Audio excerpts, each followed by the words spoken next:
Okay, so I think sugar meal से start करना था. So this topic is in news because Department of Food and Public Distribution has issued a guideline for restructuring Sugar Development Fund. ठीक है. So this Department of Food is under Ministry of Agriculture. True or false?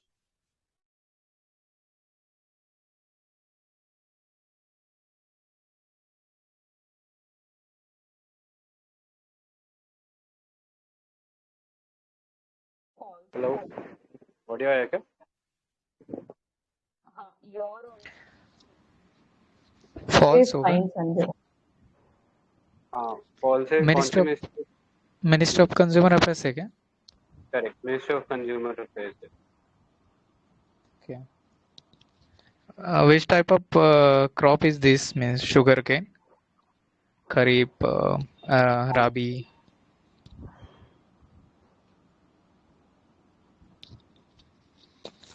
I think it's Kharif, right? Perennial होना चाहिए ना. Perennial है शायद. Anytime you can grow this, ना? हाँ, मतलब पेरेनियल. ऐसे स्पेसिफिक नहीं है वो खरीफ और राबी. पेरेनियल ही बोलते हैं उसे.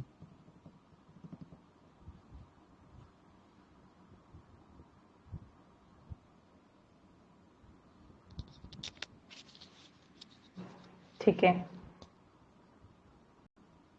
So ये restructure क्यों कर रहे हैं? Guidelines?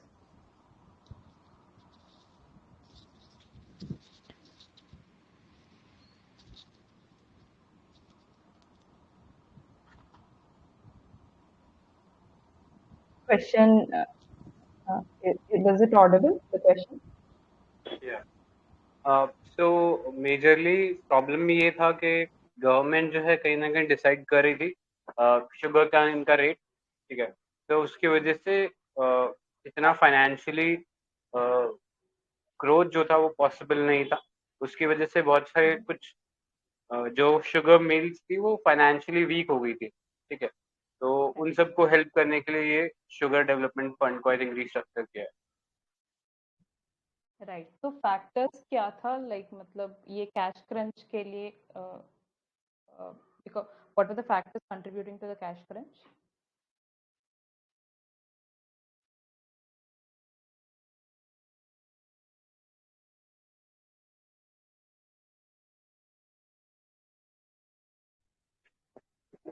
एक तो एफआरपी हो गया एंड उसमें भी बहुत सारे जो केन रिजर्वेशन एरिया था, रेडियल डिस्टेंस क्राइटेरिया था, गवर्नमेंट का कंट्रोल था over export and import of sugar. तो इन सब चीज़ों की वजह से हम कह सकते हैं कि market forces were not exactly able to work at their fullest. ठीक है. तो वो आई थिंक मेजर रीजन था कि लिक्विडिटी क्रंच था. ठीक है. एक क्वेश्चन पूछूंगी. WTO के अंडर अभी इंडिया को अलाउड है it's subsidies on sugar production. True और फॉल्स? ट्रू है क्या? वो पीस क्लॉज के अंडर. ट्रू है. परमानेंट पीस क्लॉज अलाउड है. Yes yes. उसी के अंडर है ना. मतलब परमानेंट पीस क्लॉज जो था. हाँ, वो मतलब मुझे नहीं, परमानेंट पीस क्लॉज एक्सटेंड हुआ है, बट वो एक्सटेंड होके खत्म भी हो गया, उसका भी डेडलाइन खत्म हो गया. तो ये रहा. India has been allowed to continue with subsidies. हाँ सॉरी, दिसंबर 2023 तक है. ओके. फिर से एक्सटेंड किया था शायद उसे. Right. ठीक है.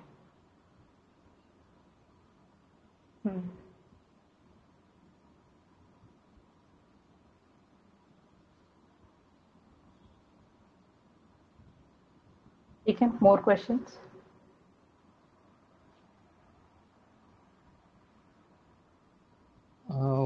who is the world largest producer कौन है शुगर केन का? ब्राजील. करेक्ट है. और कंज्यूमर? इंडिया.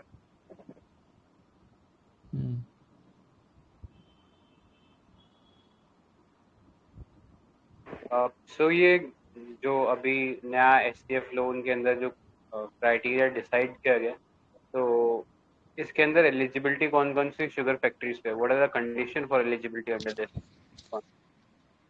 मतलब मतलब जो हाँ बोलो गो बोलो। On sorry.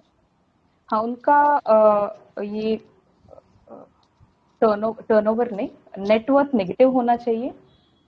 और मतलब हाँ, बट इनका लास्ट 2 or 3 years से they have not stop producing sugar cane, but net worth is negative. And हाँ, बस उतना ही है शायद। मतलब कैश लास्ट लॉसेस कंटिन्यूअसली होने चाहिए for the last 3 financial years, हाँ, लास्ट 3 years, राइट। और जो नेटवर्थ है वो निगेटिव होनी चाहिए। हाँ, प्लस इसमें एक और चीज़ है कि मतलब उन्होंने अपना जो शुगर केन को वो क्रश करके शुगर जो बना रहे हैं वो चीज़ स्टॉप नहीं करना चाहिए, मतलब they should be in operation. Right.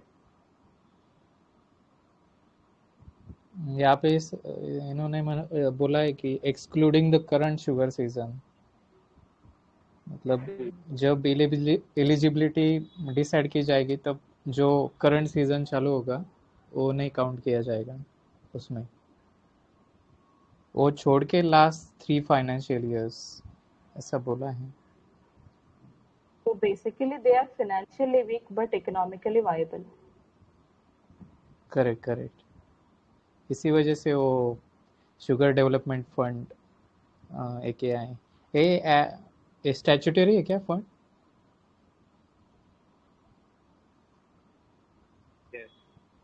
1982 का एक्ट है, शुगर डेवलपमेंट फंड एक्ट, तो उसके अंडर बना था, स्टैट्यूटरी है, तो ऑलरेडी एग्जिस्ट कर रहा था। अभी इसको थोड़ा सा रीमॉडल किया गया just to ease the liquidity crunch faced by some sugar mill, तो उसके लिए थोड़ा सा रिफर्बिश किया गया है, इसके गाइडलाइंस वगैरह जो है वो मोर और लेस वो चीज़ है। बेनिफिट्स क्या रहेंगे इस फंड के अंडर, जो भी एलिजिबल शुगर फैक्ट्री होंगी उसके लिए, उनके लिए? So there would be 2 year moratorium, और उसके आगे 5 years का रिपेमेंट मिलेगा, ठीक है। और एडिशनल जो इंटरेस्ट रेट है उसके ऊपर वेवर देगी गवर्नमेंट, ठीक है, which is around I think 2% below the prevailing rate, ठीक है, जो प्रिवेलिंग बैंक रेट है उससे 2% कम में किया जाएगा। एंड वो जो इंटरेस्ट रेट, जो फ्लोटिंग इंटरेस्ट रेट हम बोलते हैं, वो भी शुरू होगा on the date of approval of rehabilitation, ठीक है, मतलब जब एस डी एफ जो रूल है उसके अंडर जब से ये चालू किया जाएगा रिहैबिलिटेशन पैकेज, तो उसी हिसाब से रेट ऑफ इंटरेस्ट भी चेंज किया जाएगा। करेक्ट है।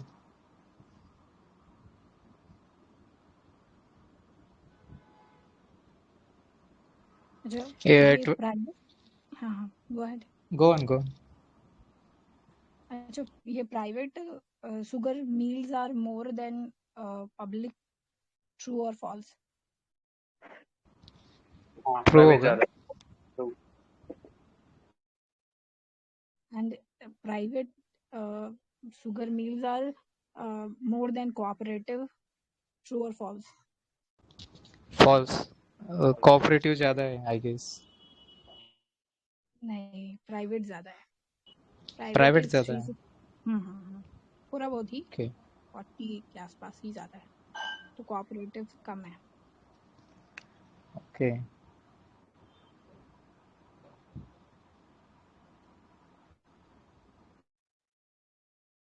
एक 2020 में क्वेश्चन आया था, वो उसके स्टेटमेंट बोलता हो ट्रू और false. Sugar cane can be cultivated using settlings prepared from tissue culture, true और फॉल्स? एक बार रिपीट करता हूँ। Sugar cane can be cultivated using settlings prepared from tissue culture, true है। और एक स्टेटमेंट है, when direct planting of set is done, the germination percentage is better with single budded sets as compared to sets with many buds.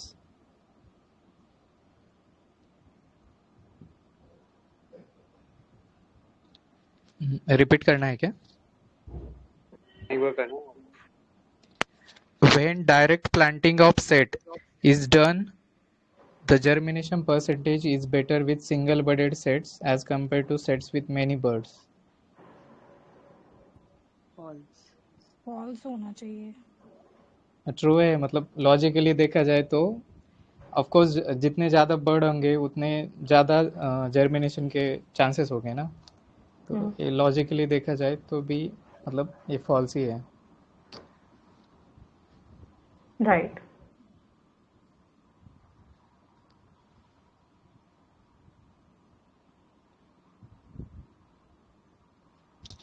ये sugar जो national policy on biofuel है 2018 में, उसमें sugar cane mention है क्या?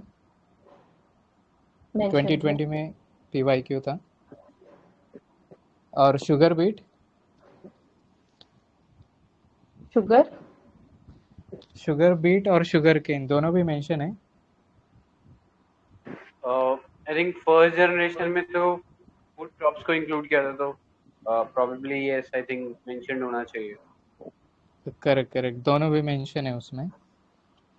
और जो मतलब बीट शुगर है और केन शुगर है, इसमें कोई डिफरेंस बता सकता है?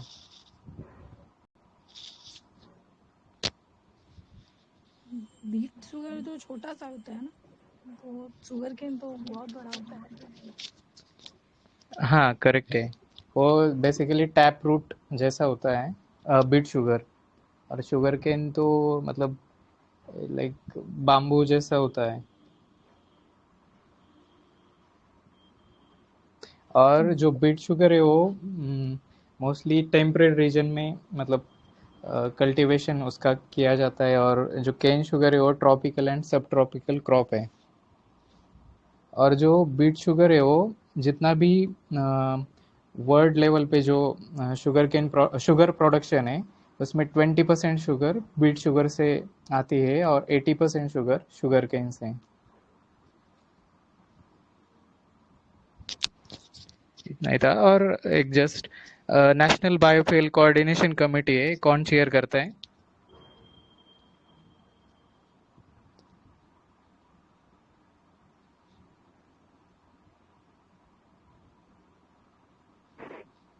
मिनिस्टर ऑफ पेट्रोलियम है क्या? नहीं नहीं नहीं, प्राइम मिनिस्टर चेयर करते हैं।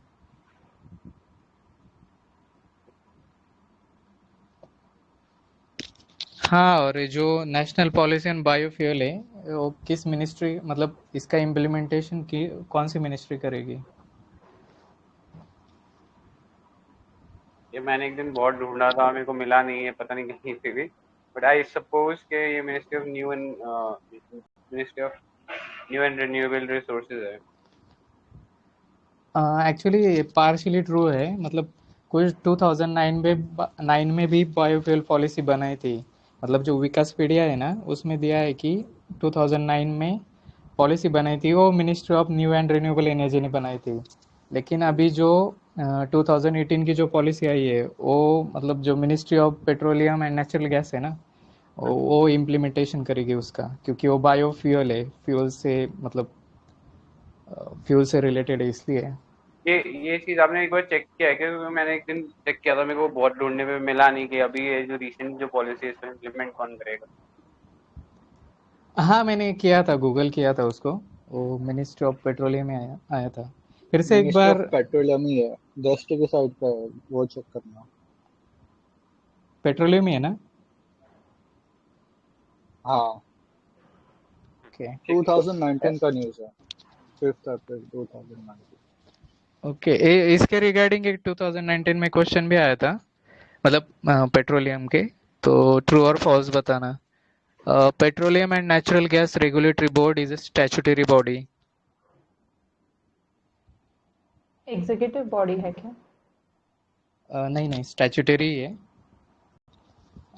Next statement, appeal against petroleum and natural gas regulatory board go before appellate tribunal for electricity। True or false?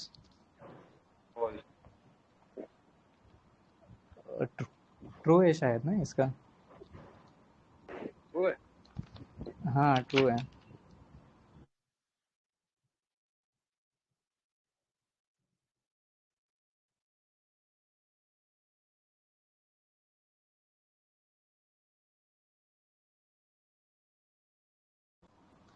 True है इसका। उसका जो अपील है वो अपीलेट ट्रिब्यूनल फॉर इलेक्ट्रिसिटी के लिए इलेक्ट्रिसिटी में जाएगा।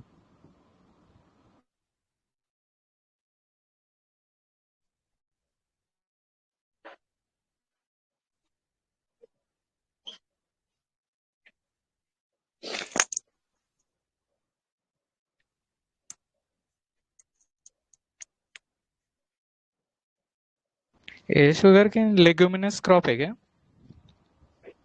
नहीं।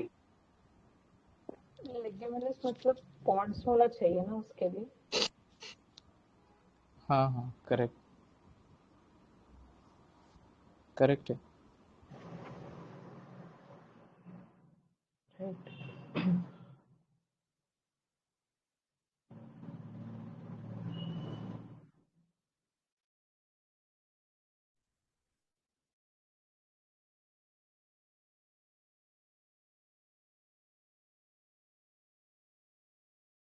Next questions. ठीक है।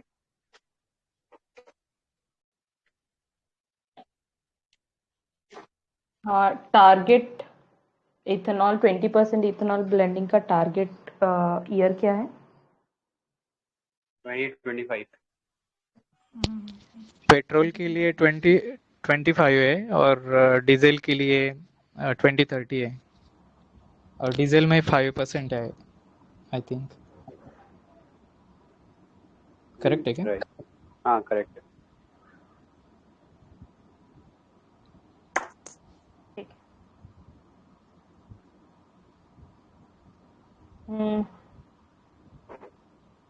नेक्स्ट पे चलते हैं। I think we are done with the questions here. इसमें से कुछ बचा और है क्या? ये जो एफआरपी है कौन रिकमेंड करता है?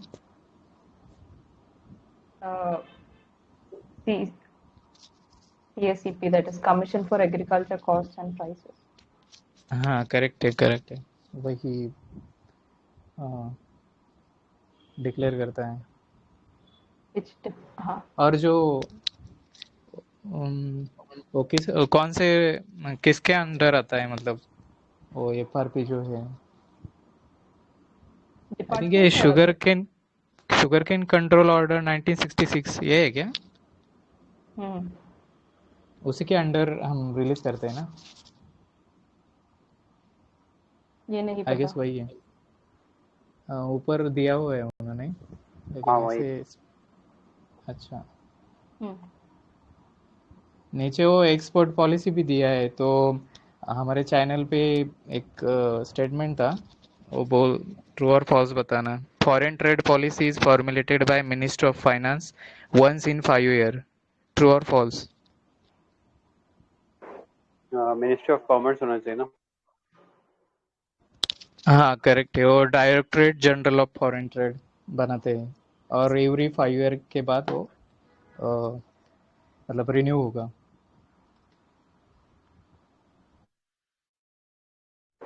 ठीक है। नेक्स्ट पे चलते हैं ना। Sustainable agriculture. First is large area certification scheme. तो कोई बता सकता है स्कीम में हम लोग क्या कर रहे हैं? तो सर्टिफाइंग कुछ विलेजेस को क्लस्टर्स बना के they certify the whole area as organic. मतलब उनको कुछ रूल्स फॉलो करना पड़ेगा फॉर ऑर्गेनिक प्रोडक्शन फार्मर्स को, एंड वो it is assessed by farmer itself. इसके अंडर मतलब सर्टिफिकेशन में दो तरीके होते हैं। या इसके अंदर LAC के अंदर so farmers assess each other, तो उसके हिसाब से सर्टिफिकेशन होगा। हाँ इसमें आई थिंक ऑर्गेनिक मतलब सर्टिफिकेशन दिया जाएगा प्रोडक्ट्स को। तो इसमें दो तरह के सर्टिफिकेशन है। जो एक्सपोर्ट के लिए जो प्रोडक्ट जाएंगे वो उसको सर्टिफिकेशन अपेडा देगी, मतलब जो मिनिस्ट्री ऑफ कॉमर्स के अंडर। और जो डोमेस्टिक मार्केट में जो प्रोडक्ट्स रहेंगे उसको मिनिस्ट्री ऑफ एग्रीकल्चर के थ्रू कोई थर्ड पार्टी उसको सर्टिफाई करेगी।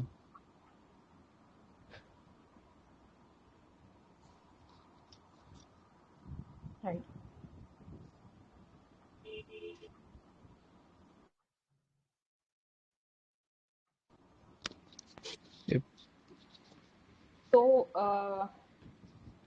इसमें farmers are not able to get certification from both the certification programs. किस लिए? एक में क्या प्रॉब्लम है, दूसरे में क्या प्रॉब्लम है? आई थिंक सेकंड में मतलब जो मिनिस्ट्री ऑफ एग्रीकल्चर दे रही है वो तो थर्ड पार्टी के थ्रू है ना, तो थोड़ा सा उसमें जो स्टैंडर्ड्स वगैरह है वो ज़्यादा फॉलो नहीं होते।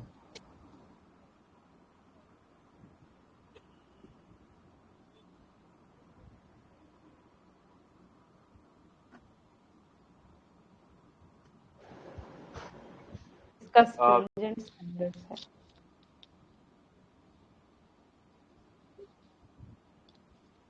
तो एक क्वेश्चन है सेकंड वाले पे, पार्टिसिपेटिव गारंटी सिस्टम जो है ये it's recognised by most of the developed country, true और फॉल्स?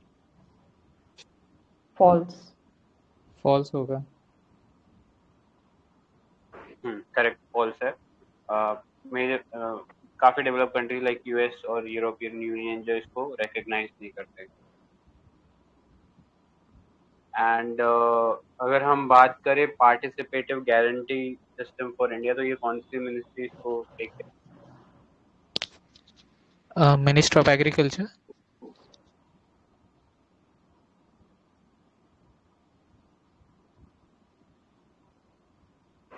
Right, correct. और एनपीओपी वाला जो प्रोग्राम है, national programme for organic production, उसको कौन हेड कर रहा है?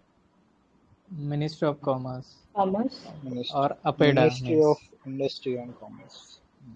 करेक्ट, मिनिस्ट्री ऑफ कॉमर्स है उसके लिए। एंड जो पहला वाला है उसमें मिनिस्ट्री ऑफ एग्रीकल्चर। तो दोनों में एक तो मेजर डिफरेंस का पॉइंट तो यही है कि मिनिस्ट्री अलग अलग है दोनों प्रोग्राम्स के लिए। और जैसा डिस्कस किया कि एनपीओपी में थर्ड पार्टी सर्टिफिकेशन है, मतलब आपको कोई एक्सटर्नल एजेंसी रिव्यू करने आ रहा है एंड वो फिर आपको सर्टिफिकेशन देगा, ठीक है। तो वो जो सर्टिफिकेशन है it would be recognized by most of the developed countries. ये ट्रू और फॉल्स होगा? फॉल्स होना चाहिए ना, वो पार्टिसिपेटरी गारंटी सिस्टम के अंडर थर्ड पार्टी है। नहीं NPO एनपीओपी में एनपीओपी थर्ड में पार्टी थर्ड है। है।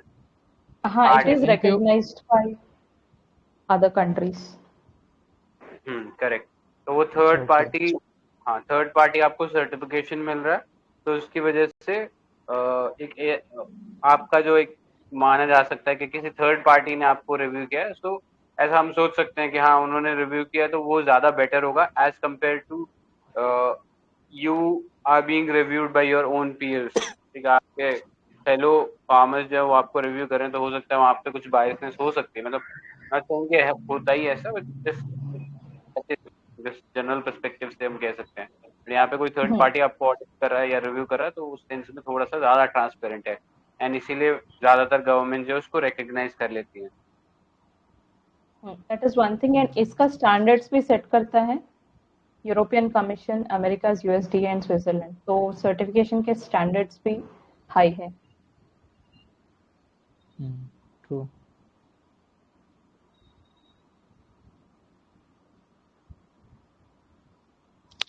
ये परंपरागत कृषि विकास योजना है वो, मतलब is implemented by NITI Aayog, true और फॉल्स? और करेक्ट है, एग्रीकल्चर मिनिस्ट्री करती है।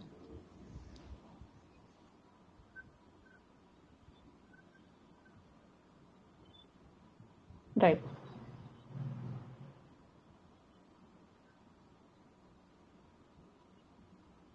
ठीक है। आई थिंक नेक्स्ट पे चल सकते हैं ना, और कुछ बचा है क्या इसमें?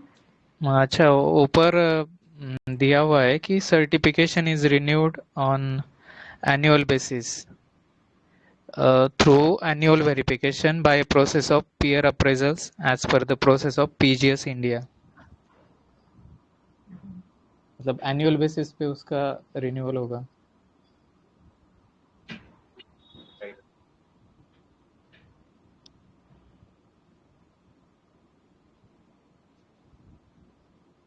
ठीक है।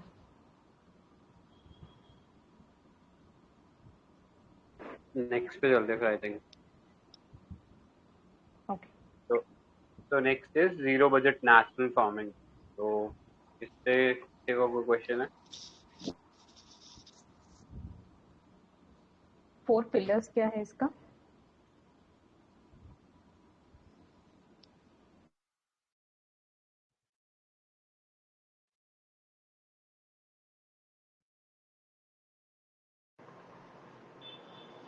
मेरा वॉइस ऑडिबल है ना? हाँ जी। सॉरी। तो 4 पिलर्स की बात करें तो इसमें फर्स्ट पिलर जीवामृत है। या जीवामृत मतलब कि आप केमिकल फर्टिलाइजर्स को हटा रहे हो और उसकी जगह you are using mixture of cow dung, cow urine, jaggery, pulse, pulses का जो वेस्ट होता है, वाटर, सॉइल, वो सब आप राइट, मिला के आप एक नेचुरल फर्टिलाइजर तैयार करो, कहने का मतलब, ठीक राइट, है। नेक्स्ट बीजामृत, ठीक है। मतलब नाम से थोड़ा डिस्टिंक्शन देखना है। करेक्ट, जीवामृत मतलब जो सॉइल के माइक्रो ऑर्गेनिजम्स हैं उनके लिए वो एक एनहेंसर है, या उनके परफॉर्मेंस ऑग्यूमेंट करेगा। जैसे फर्टिलाइजर केमिकली प्लांट की परफॉर्मेंस ऑग्यूमेंट करता है, वैसे जीवामृत जो है वो micro environment as well as plant का जो ग्रोथ है उसको ऑग्यूमेंट करता है, ठीक है। बीजामृत तो बीज अमृत, ठीक है। आप इसका संधि विच्छेद ऐसे कर सकते हैं, मतलब ब्रेक डाउन कर सकते हैं इस वर्ड करेक्ट, को। तो बीजामृत में आप सीड को ट्रीटमेंट दे रहे हो, ठीक है। तो आप उसको कुछ मटेरियल में कवर अप कर रहे हो, ठीक है, जिससे कि वो बेटर ग्रो कर सके और डिजीज से प्रोटेक्टेड रह सके, ठीक है। Next is, protected from fungus and all. हाँ, राइट। तो नेक्स्ट इज मल्चिंग, और ये उसका और नाम अचनाडा बोलते हैं, अचंदना, ठीक है। तो हाँ, उसमें अच्छा।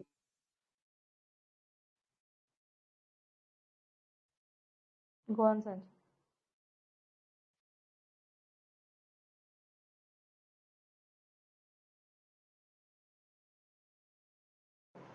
संजय वॉइस सिर्फ मुझे नहीं आ रही है क्या?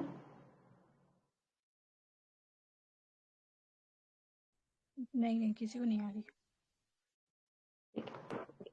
Hello, sorry.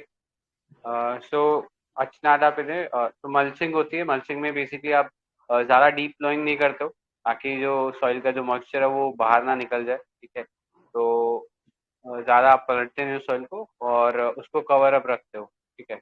नेक्स्ट इज वापसा। तो वापसा में आप इंश्योर करते हो कि सॉइल का मॉइस्चर जो है वो ज़्यादा तेज़ी से बाहर ना जाए। तो आप पूरे एरिया को जो है वो कवर कर देते हो विद ड्राइड क्रॉप रेसिड्यू। तो वो 4 पिलर्स हैं इसके।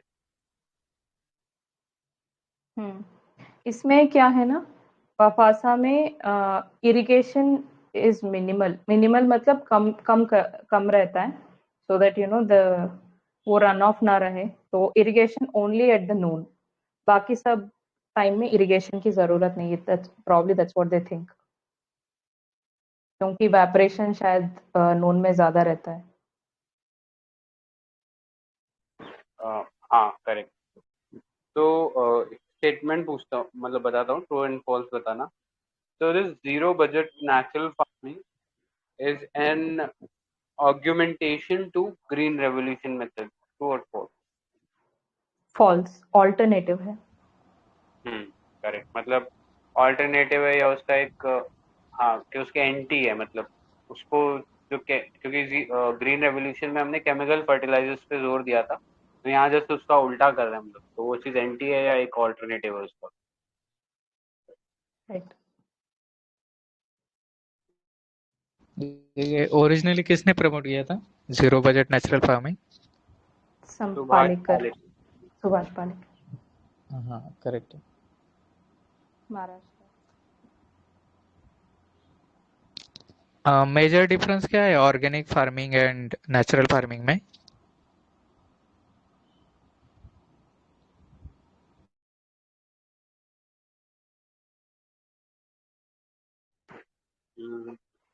मेजर आई थिंक डिफरेंस होना चाहिए ना। आई थिंक ऑर्गेनिक फार्मिंग में मतलब किसी एक्सटर्नल सोर्स पे जो मैन्योर वगैरह, मतलब दोनों भी organic farming and natural farming chemical fertilizers के अगेंस्ट है, लेकिन आई गेस ऑर्गेनिक फार्मिंग में जो एक्सटर्नल सोर्स पे जो मैन्योर किया हुआ है, मतलब जो बनाया गया है, वो भी मतलब यूज़ किया जा सकता है। लेकिन नेचुरल फार्मिंग में एक्सटर्नल सोर्स से कोई हेल्प नहीं लेनी है मोस्टली, मतलब जितना हो सके उतना जो वहाँ पे ही, मतलब वहाँ पे ही वो मैन्योर वगैरह रेडी करना है, ऐसा है। ओके, मतलब जैसे ऑर्गेनिक फार्मिंग में डिलिंग हो सकती है, बाकी सब जो शायद सीड का वैरायटी अलग रहता है। हाँ वो भी है। ओके, और I think organic farming vermi compost के फेवर में है and natural farming vermi compost के फेवर में नहीं है।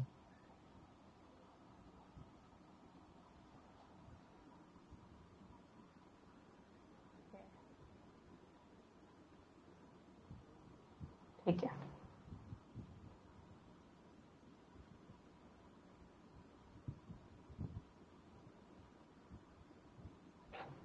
हम्म,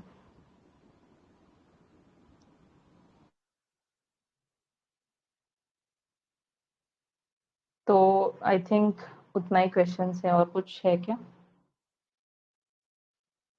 वही प्रिंसिपल्स इनका, minimum tillage and zero soil disturbance, फिर परमानेंट सॉइल कवर है with crop residues and live mulches, then crop rotation and intercropping. किसी को पता है क्या, मतलब क्रॉप रोटेशन और इंटरक्रॉपिंग की वजह से like how does it benefit?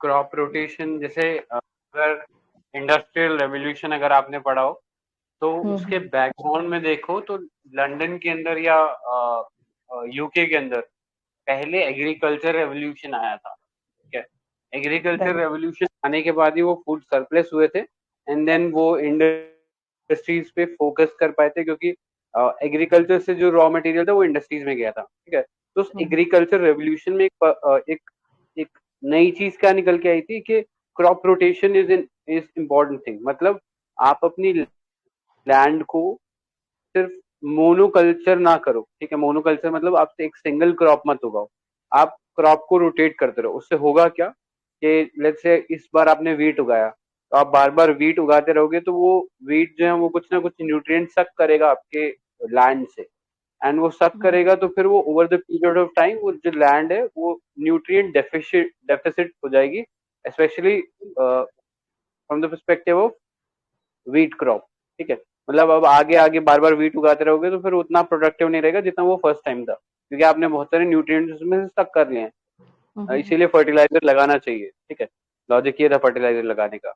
लेकिन एक, हाँ, जो हाँ, लेकिन क्रॉप रोटेशन का कॉन्सेप्ट ये था कि अगर आपने लेट्स से इस बार व्हीट उगाया तो नेक्स्ट टाइम आप पल्सेस उगाओ, क्योंकि पल्सेस जो है वो राइजोबियम उनके रूट में रहता है एंड वो नाइट्रोजन फिक्सेशन करेगा। तो ऐसा हो सकता है कि जो न्यूट्रिएंट्स वीट ने सक किए थे आप वो न्यूट्रिएंट वापस रिप्लेनिश कर रहे हो by growing some other crop which most of the cases is leguminous plant. ठीक है, तो वो चीज था कि क्रॉप रोटेशन करते रहो तो आपका जो फील्ड है उसमें जो न्यूट्रिशन है वो डेफिसिट नहीं होगा। एंड आई थिंक यहाँ पे भी यही लाइन लिखी है कि आप जो है दूसरे मतलब एक क्रॉप उगाने के बाद प्रेफरेबली लेग्यूम्स उगाओ, क्योंकि वो न्यूट्रिएंट फिक्सेशन का भी काम करते हैं। ठीक है, तो ये क्रॉप रोटेशन था। और इंटर हाँ। क्रॉपिंग में मतलब वही है कि दो तीन क्रॉप्स उगाते रहो साथ साथ साथ। मिक्स क्रॉपिंग और इंटर क्रॉपिंग में डिफरेंस क्या है?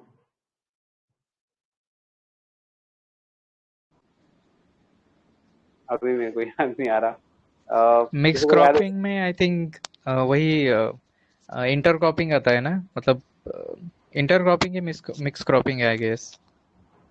डिफरेंस है, मुझे भी याद नहीं आ रहा अभी। और मिक्स फार्मिंग मतलब क्रॉप्स प्लस लाइव स्टॉक आप रखते हो, उसको मिक्स फार्मिंग हाँ, बोलते हैं। That is that is correct, लेकिन हाँ, और ये मिक्स क्रॉप इंटरक्रॉप ही होना चाहिए, इंटरक्रॉपिंग ही होनी चाहिए। हाँ, एक सेकेंड, मैं गूगल सर्च किया तो बायजूस इज सेइंग कि mix farming refers to cropping system where two or more crops are cultivated in the same piece of land simultaneously.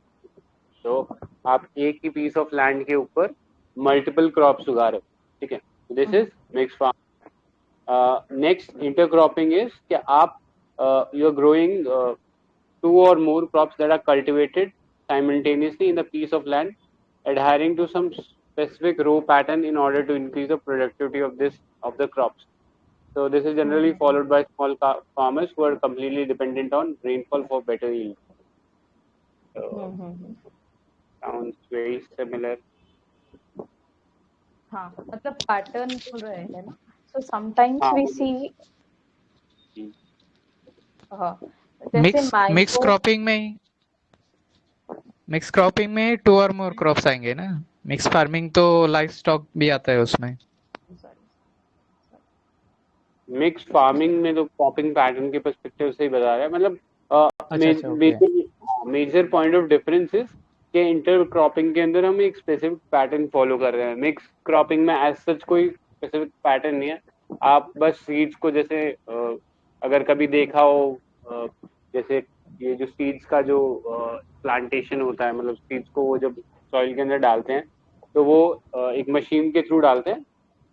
तो मिक्स क्रॉपिंग में वो हैप्पीजार्ड तरीके से कोई भी सीड डाल सकते हैं, ठीक है, just mix it up randomly and just put them into the soil, ठीक है। तो मिक्स पैटर्न में वो हैप्पीजार्डली जाता है, लेकिन इंटरक्रॉपिंग में एक स्पेसिफिक पैटर्न रहता है कि अगर एक रो मैंने लेट्स से वीट की उगाई है तो अगली जो रो होगी वो इट शुड बी पल्सिव।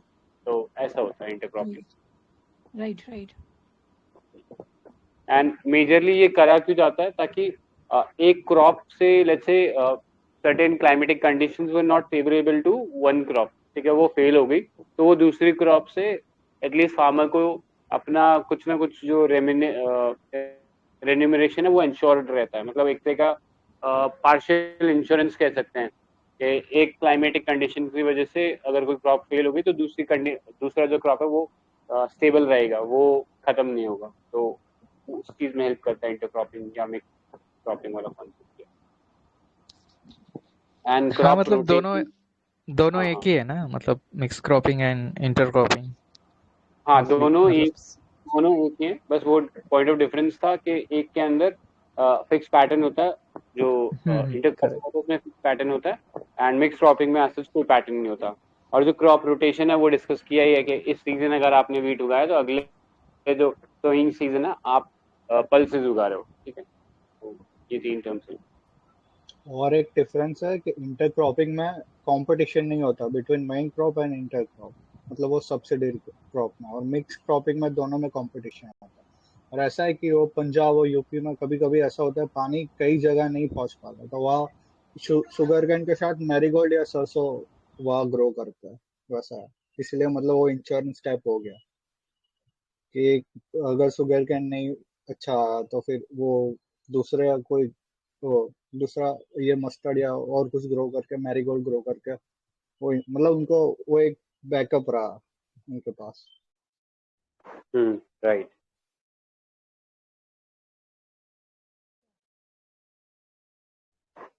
ठीक है, और कोई क्वेश्चन है किसी का? ठीक है, फिर नेक्स्ट पे चलते हैं। तो pre summit of United Nations food system summit, तो इस पे कोई क्वेश्चन है?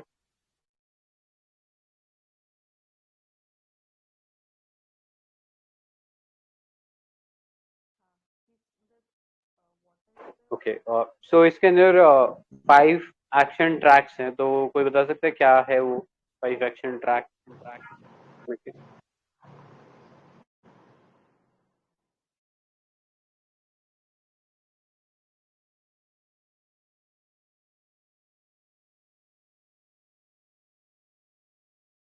नो आइडिया समझे। हाँ, एक्चुअली इन्फोग्राफिक में लिखा हुआ है ना। तो first is ensure access to safe and nutritious food for all. Next is shift to sustainable consumption pattern. Third is boost nature positive production. Fourth is advance equitable livelihood. And fifth is build resilience to vulnerability, shocks and stress. ठीक है, तो एक follow up question है. So the summit focuses on delivering on SDG 2, which is zero hunger. True or false? True है। Actually, it's not SDG 2 only. ये अच्छा सारे okay, जो 17। 17 SDGs है ना, सबके ऊपर फोकस कर रहा है। तो अगर आप, जैसे अभी हमने एक्शन ट्रैक्स की बात किया, तो ये बोल रहा है सस्टेनेबल कंजम्पशन पैटर्न पे जाओ, इक्विटेबल लाइवलीहुड पे जाओ। तो ये इनसे अगर आप थोड़ा पढ़ोगे तो पता लग जाएगा कि ये ओवरऑल होलिस्टिकली बात कर रहा है। ठीक है, मतलब ऐसा नहीं है कि सिर्फ हंगर को एलिमिनेट करने की बात कर रहा है। ओवरऑल जितने भी 17 एसडीजीज है उनके ऊपर डिलीवरेबल एक्शंस हैं इसके अंदर। ये प्री सबमिट कहाँ पे हुआ है, बस वही क्वेश्चन बचा है इसमें। रोम। न्यूयॉर्क। राइट, सो नेक्स्ट पे चले क्या? हाँ, तो ये मतलब फूड सिस्टम्स कहाँ गया है, तो like you no it covers all production, processing, transporting and consuming, सारे स्टेजेस।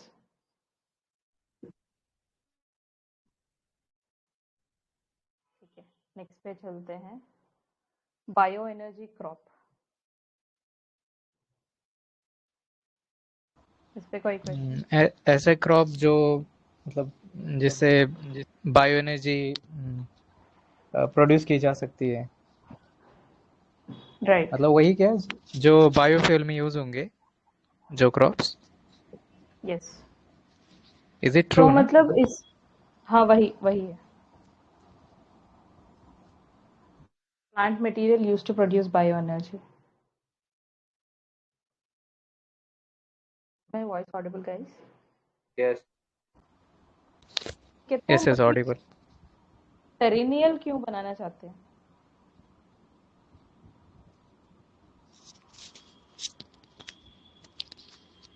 क्वेश्चन रिपीट करिए प्लीज।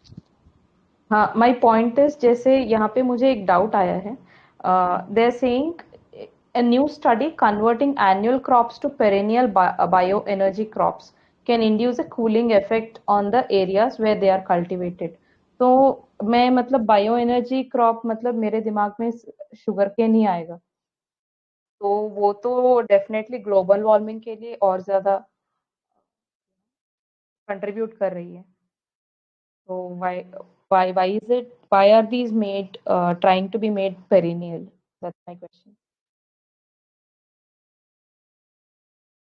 ये पेरिनियल क्रॉप्स के लिए वाटर चाहिए होगा, तो water on the surface of earth will.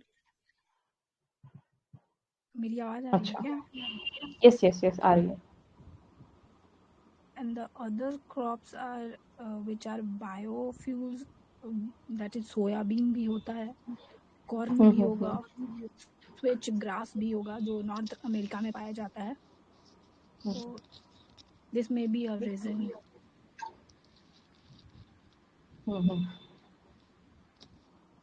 Right, I think उसमें ना ये चीज को भी ध्यान रखना है कि बायो एनर्जी से अगर हम क्रॉप्स बना रहे हैं, मतलब बायो एनर्जी जो क्रॉप्स है उनसे हम बायो एनर्जी बना रहे हैं, तो कहीं ना कहीं हम फॉसिल फ्यूल से जो एमिशन है उसको रिड्यूस कर रहे हैं। ठीक है, तो उस सेंस में लोग ग्लोबल वार्मिंग कम कर रहे हैं। राइट, ठीक है, कि हम लोग फॉसिल फ्यूल नहीं बर्न कर रहे हैं, तो उससे जो CO2 प्रोडक्शन था वो कम हो रहा है, और प्लांट जो CO2 ऑब्जॉर्ब भी कर रहे हैं, तो कार्बन सिक्वेस्ट्रेशन भी हम एक तरीके से कर रहे हैं। वो एक लार्जर पिक्चर है कि कैसे कूलिंग को इंड्यूस कर सकता है। राइट। बीच में एडिटोरियल में भी आया था, ये शुगर केन का था, उसमें ऐसा मतलब शुगर केन के तो बहुत सारे यूज है ना, पेपर इंडस्ट्री और वो सब, इसलिए मतलब उगाते हैं लेकिन उसके यूज बहुत सारा है। राइट, ठीक है, तो नेक्स्ट पे एक चले क्या? हाँ, एक going on to next question, एक आई थिंक 2020 के अंदर एक क्वेश्चन पूछा था, बायोफ्यूल पॉलिसी के ऊपर से, ठीक है। तो I just take a few name. तो ये इस तरीके से पूछा गया था, इनमें से कौन कौन सा रॉ मटेरियल जो है it can be use for production of biofuel, ठीक है। तो ये क्वेश्चन था। तो आई एक बार मैं फटाफट उनका नाम ले लेता हूँ। तो एक्चुअली आंसर्स जो थे बहुत सारे थे इसमें, तो ट्राई टू फिगर आउट इनमें से कौन सा बायोफ्यूल की तरह यूज नहीं हो सकता, ठीक है। I hope I am making sense, समझ में आ रहा यस है ना यस। क्या करना है हाँ इसमें, हाँ। ठीक है। हाँ, तो first crop was cassava, next was damage wheat grain, third was groundnut seed, fourth was horse gram, fifth was rotten potato, six was sugar beet. तो इसमें से मतलब क्या क्वेश्चन तो ये था कि क्या रॉ मटेरियल्स प्रोडक्शन यूज किए जा सकते हैं बायोफ्यूल्स के लिए, लेकिन आप इसमें ये बताओ कि क्या नहीं यूज किया जा सकता फॉर बायोफ्यूल प्रोडक्शन। एक बार तो लिस्ट ग्राउंड नट नहीं होगा? हॉर्स ग्राम भी नहीं होगा। या तो ग्राउंड एक बार नट तो मैं बहुत एक्सपेंसिव हो जाएगा ना फ्यूल के लिए, मतलब हाँ। उतना तो प्रोडक्शन भी नहीं है शायद इंडिया में। हम्म, तो एक्चुअली जो नेशनल बायोफ्यूल पॉलिसी 2018 था, उसी में ये चीज गिवन था कि क्या क्या हम चीज यूज करेंगे, ठीक है। तो उसमें ग्राउंड नट और हॉर्स ग्राम जो थे, जो चना होता है वो नहीं था। उसमें मोस्टली था मोलासिस, शुगर केन, ठीक है, या बगीज जिसको बोलते हैं, बगीज और मोलासिस देख लेना। फिर इसके अलावा एग्रीकल्चर रेसिड्यू हो गया, राइस का स्ट्रॉ हो गया, कॉटन स्टॉक हो गया, वो सब चीजें हो गई। Sugar containing materials like sugar beet, sweet sorghum, ठीक है, वो सब यूज कर सकते हैं। देन स्टार्च कंटेनिंग, तो स्टार्च जो होता है वो बेसिकली एक तरह का शुगर ही होता है। तो शुगर का डिकम्पोजिशन हम लोग करेंगे तो हम लोग इथेनॉल वगैरह वो चीज बना सकते हैं। तो शुगर स्टार्च, तो मतलब इतना भी अगर किसी को आइडिया होता है कि हाँ शुगर स्टार्च वाली चीजें होनी चाहिए थी, तो उसमें शुगर बीट आप कर सकते थे, कॉर्न कर सकते थे, रॉटन पोटैटो कर सकते थे, तो वो सब चीजें हो जाता, ठीक है। तो ये था, तो उस और डॉक्यूमेंट में कोई हॉर्स रैंडम ग्राम और ऑप्शन ग्राउंड आए? नट अच्छा, ऐसा कोई रैंडम ऑप्शन आए ना तो एक टेक्निक और है कि हम जो चीज फर्मेंट हो सकती है ना वही होगी, उस चीज को नजर में रखते हुए हम किसी चीज को एलिमिनेट कर सकते हैं। मतलब ऐसा कोई और क्रॉप आ गया ऑप्शन में। मोस्टली सब क्रॉप तो ऐसे बायोडिग्रेडेबल ही होते हैं, मतलब फर्मेंटेशन तो होगा ही ना उसका, मतलब ऐसे देखा जाए तो। शायद इन अटकेस शुगर कंटेंट होना चाहिए, मतलब जैसे पोटैटो में भी शुगर कंटेंट होता है। हाँ, वही स्टार्च बेस्ड फर्मेंटेशन। अच्छा, ओके। हाँ, व्हीट ग्रेन्स में भी शुगर कंटेंट होता है। हाँ, वही starch, right.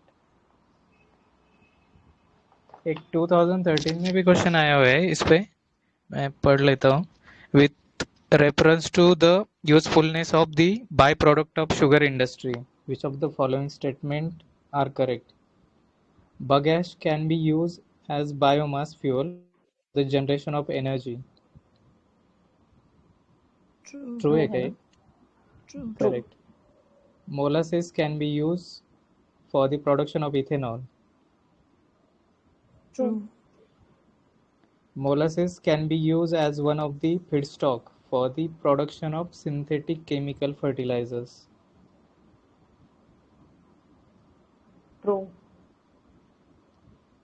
I think false दिया है। ओके अच्छा, फॉल्स। Synthetic chemical fertilisers. हाँ, ठीक है।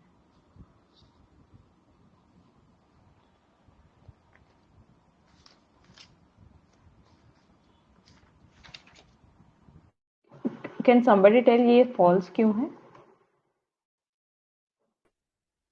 क्या चीज, एक बार सॉरी रिपीट करना।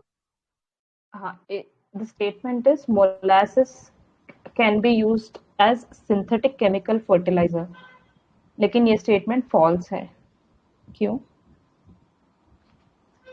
केमिकल फर्टिलाइजर के लिए नहीं होता, मतलब शायद इसका यूज मतलब हो ही नहीं सकता ऐसा। हाँ, क्योंकि ये तो right. Natural chemical. Sources derive किया हुआ है ना। राइट। ठीक है, नेक्स्ट पे चले क्या? एक क्वेश्चन है, biogas Burns cleaner then biomass, true और फॉल्स? ट्रू। राइट। मतलब ये और फिल्टर्ड फॉर्म है ना, बायोमास में तो बहुत सारी चीजें होती हैं।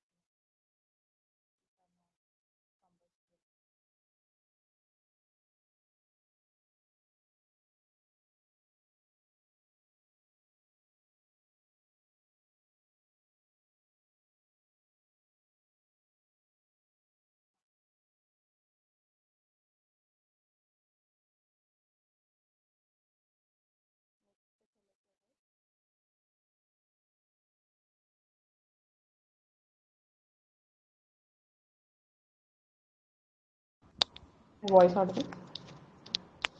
हाँ अभी आ रही है। नेक्स्ट पे चले। हाँ नेक्स्ट पे चलते हैं।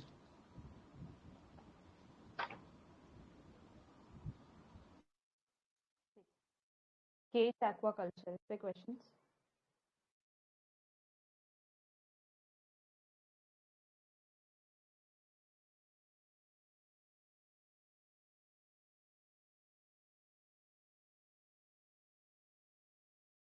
तो what is cage aquaculture?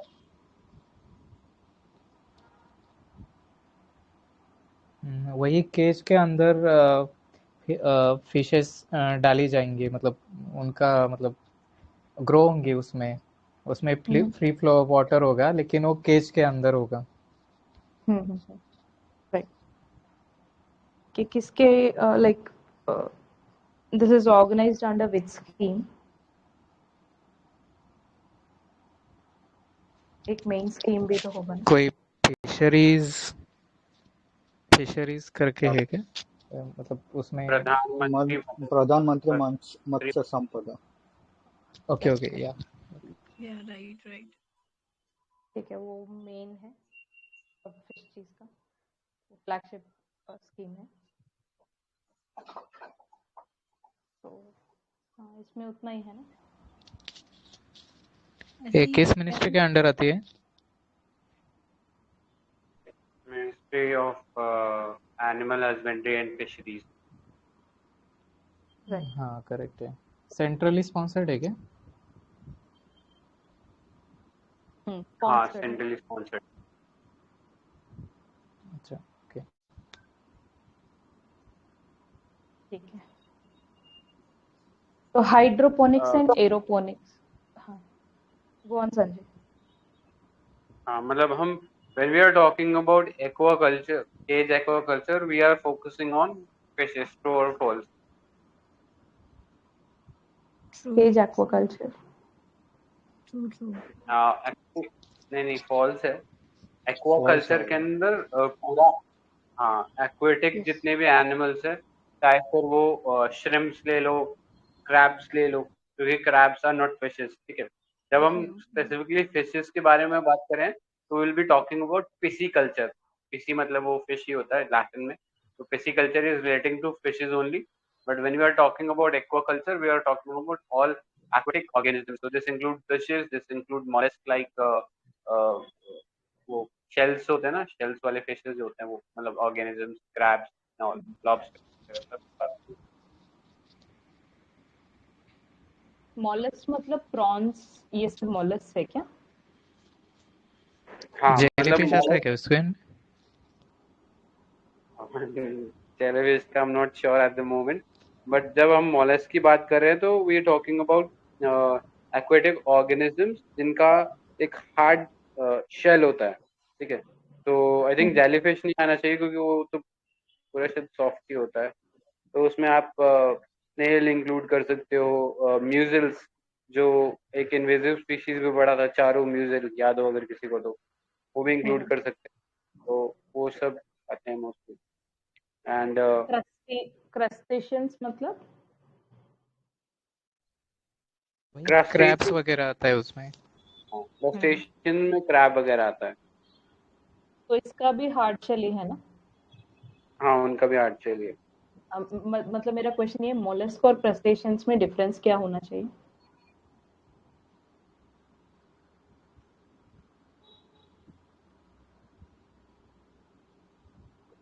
Limbs का कोई डिफरेंस है क्या?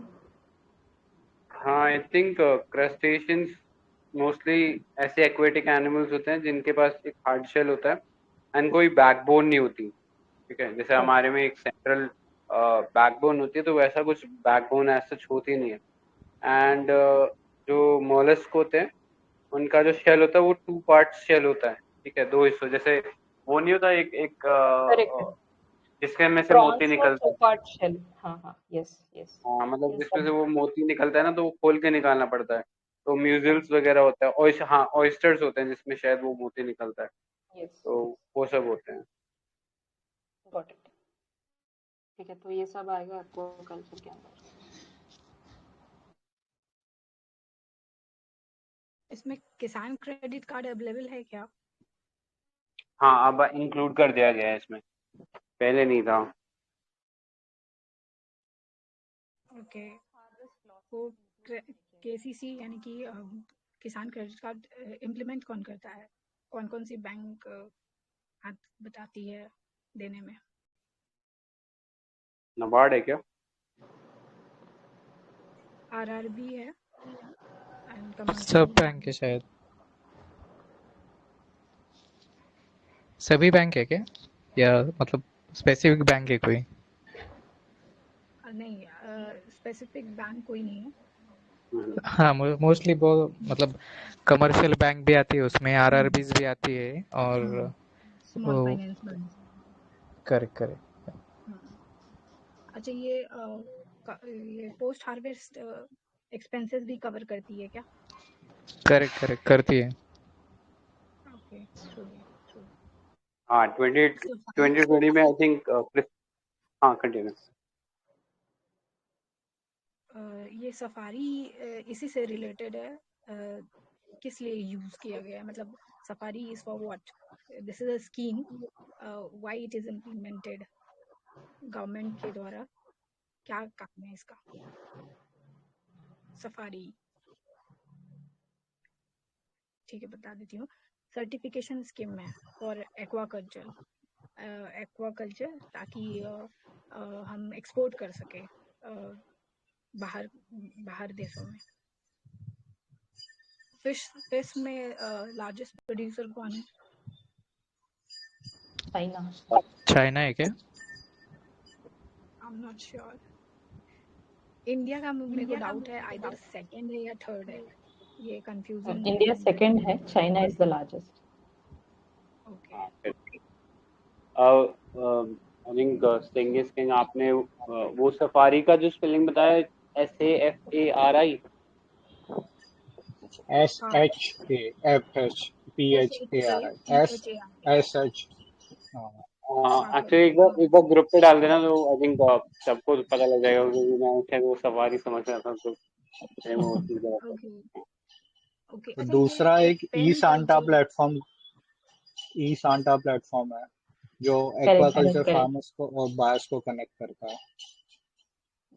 ई सांता प्लेटफॉर्म वो मिनिस्ट्री ऑफ कॉमर्स के ये अंदर सैंटा आता है। ही है।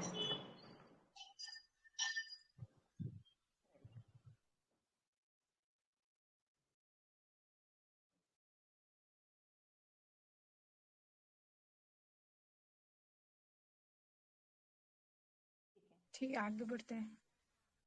अच्छा, ये लास्ट में बता दो, ये पेन कल्चर क्या है? पेन कल्चर ये एक्वाकल्चर से ही रिलेटेड है, तो पेन कल्चर क्या है? PEN and the culture. ये बता देती हूँ। ये फिक्स नेट इनक्लोजर है। जैसे ये केज वाले में हम केज डालते हैं, तो ये पेन वाले में क्या करते हैं, हम बड़ा सा नेट बिछा देते हैं, उसी में फिशेस जो हैं वो ग्रो करते हैं। तो दैट इज पेन कल्चर। अगर आए ऐसा कुछ, तो वही फिशेस एक्वाकल्चर से रिलेटेड है। राइट।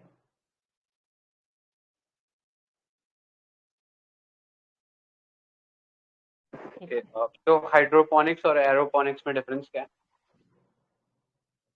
हाइड्रोपोनिक्स में एक वाटर बेस होना चाहिए in which the plants are grown. मतलब वाटर ही नहीं, कोई तो बेस होना चाहिए इसमें। It's not soil but base like clay हो या फिर वाटर हो, या फिर हाँ करेक्ट है, उसको कुछ बेस होना चाहिए, मतलब वाटर, ओनली वाटर होना चाहिए। और एरोपोनिक्स में मतलब वो पीरियोडिकली उस पे जो जो उसकी रिक्वायरमेंट्स है न्यूट्रिएंट्स वगैरह की, वो स्प्रे करनी है उसके रूट्स पे। Right.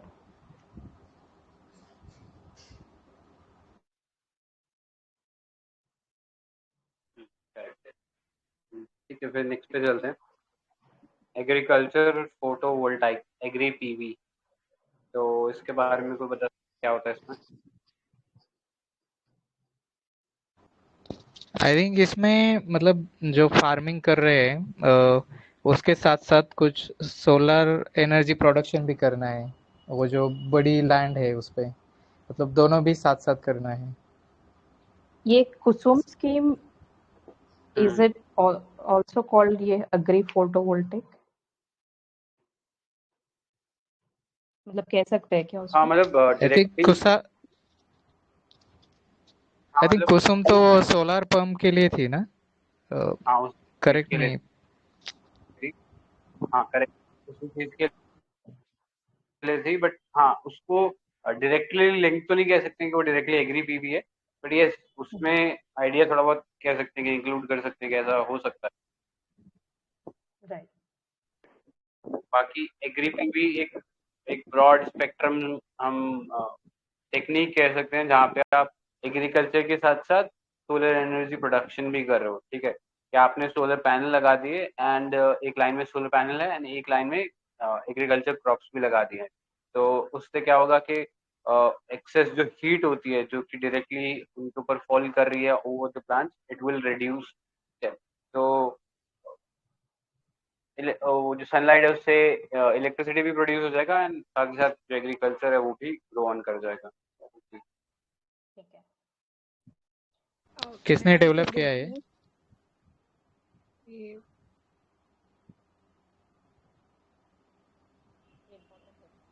Cochin international airport. Correct है।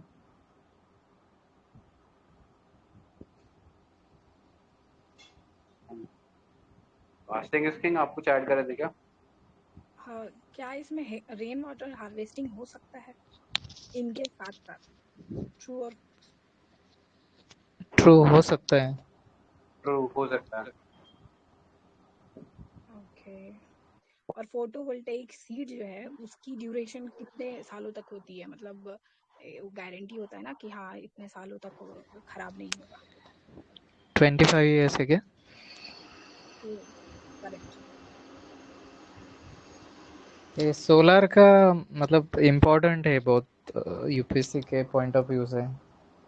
जो फोटोवोल्टाइक सेल है, मतलब जो भी एक नेशनल सोलर मिशन भी है ना, उसमें कोई बता सकता है क्या है?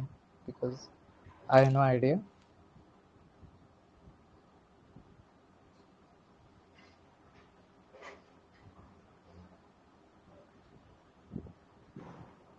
Solar alliance is it? National solar mission है, हाँ, मतलब वो इंटरनेशनल सोलर अलायंस भी है और एक national national solar. Solar mission भी है, वो भी एक बार देख हाँ लेना। तो हाँ तो वो हमने आई थिंक उसके अंडर पढ़ा है ना, national action plan on climate change, NAPCC के अंडर 8 सब प्रोग्राम्स थे या 8 मिशन थे, तो उनमें से एक था ये नेशनल सोलर मिशन भी। तो ऑब्जेक्टिव ये था कि इंडिया 20 गीगावाट अचीव करे बाय 2022। ठीक है, बाद में गवर्नमेंट ने उसको 100 गीगावाट कर दिया था एंड वो कंसिस्टेंटली हम जो है उसके अंडर टारगेट्स को इंक्रीज करते ही जा रहे हैं। तो आई थिंक वही था। तो ऐसा कुछ नया अपडेट नहीं है उसके अंदर।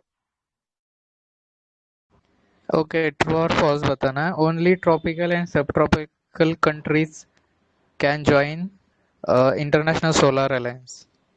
ट्रू और फॉल्स? फॉल्स। फॉल्स ही होंगे। करेक्ट है, फ्रांस भी है ना उसमें। हाँ मतलब initially it was only limited to countries located between tropic of Cancer and tropic of Capricorn, but बाद में all it was made open to all the UN members. तो वर्चुअली एंटायर वर्ल्ड को उसके अंदर मिल गया एक्सेस, मतलब if they want to join they can join. तो फ्रांस ज्वाइन। ये इंटरनेशनल सोलर अलायंस का हेडक्वार्टर कहाँ पे है? गुरुग्राम। इंडिया। Correct correct.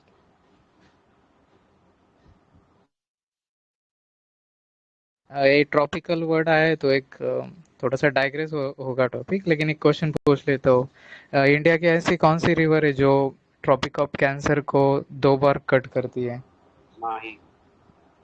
हाँ करेक्ट है। राइट। ओके, सो टॉपिक में वापस आते हैं। तो ये जो पीवी मॉड्यूल्स है, these are installed at an inclination angle which is equal to the longitude of that place of installation. True or false? False.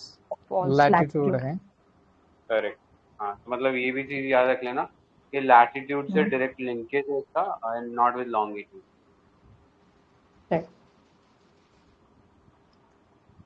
एक लेटेस्ट टेक्नोलॉजी भी आई हुई है, वो उसका नाम है passivated emitter and rear cell technology. PERC technology बोलते हैं उसे। वो सोलर सेल के लिए कुछ उस पे कुछ पर्टिकुलर लेयर दिया जाएगा, वो फोटोवोल्टाइक जो सेल है, तो उससे उसकी एफिशिएंसी बढ़ेगी। तो एक बार देख लेना कि ये पीवी से रिलेटेड है टेक्नोलॉजी। तो स्वप्निल का एक बार ये चीज आपने जो बोला है वो ग्रुप में भी पोस्ट कर देना ताकि एक बार चेकआउट कर सके ना। हाँ श्योर श्योर श्योर। ठीक है, इसमें दो नेक्स्ट पे होता चलते है हैं। मॉड्यूल, हाँ, पीवी मॉड्यूल्स में दो होते हैं।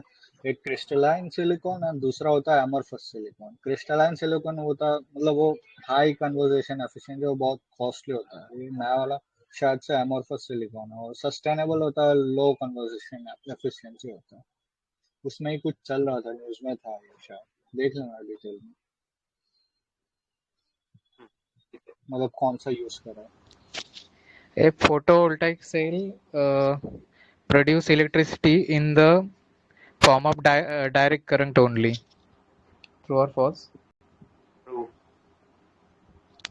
Correct ट्रू है। ट्रू। हाँ, मतलब कभी भी कंफ्यूजन हो ना कि एसी डीसी में क्या कैसे प्रोडक्शन कर रहा है, तो बस ऐसा सोचना कि अगर कोई ऐसा मशीनरी है जहाँ पे मूविंग पार्ट से इलेक्ट्रिसिटी जनरेट हो रहा है तो वो आपको हमेशा एसी करंट देगा। वहीं अगर कोई स्टैटिक किसी इक्विपमेंट से इलेक्ट्रिसिटी जनरेट हो रहा है तो it will be mostly DC. तो सोलर के अंदर कोई भी मूविंग कंपोनेंट नहीं होता है, तो उससे जो करंट आएगा वो आएगा डीसी हमेशा। या अ, अ, एक और चीज होती है जैसे बैटरीज होगी तो उनसे डीसी करंट ही आएगा क्योंकि उसमें भी कोई मूविंग पार्ट नहीं है। ठीक है, लेकिन एक चीज याद रखना, एक हम बात करते हैं सोलर फोटोवोल्टाइक की और एक हम बात करते हैं सोलर थर्मल की। तो these are two different things. Solar thermal में आप क्या कर रहे हो कि आप सन की एनर्जी कंसंट्रेट करो एक बॉयलर के ऊपर। ठीक है, ये सन से जो आने वाली जितनी भी एनर्जी है हमने कंसंट्रेट कर दी एक बॉयलर के ऊपर, पानी गर्म हो रहा है, स्टीम जनरेट हो रहा है, स्टीम को हम फिर एक टरबाइन के ऊपर फेंक रहे हैं वहां से वो टरबाइन घूम रहा है।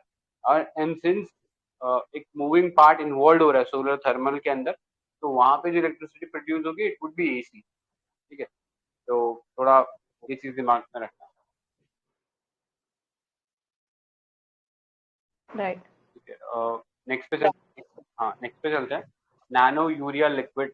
तो अ, अभी रिसेंटली इंडिया में किसी कॉर्पोरेशन ने ये पहली बार वर्ल्ड के अंदर इंट्रोड्यूस किया, तो वो क्या नाम है उस कंपनी का?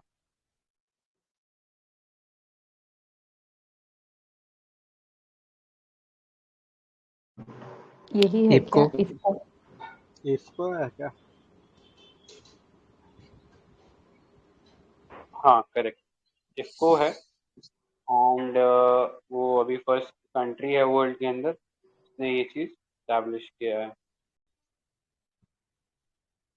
ठीक है।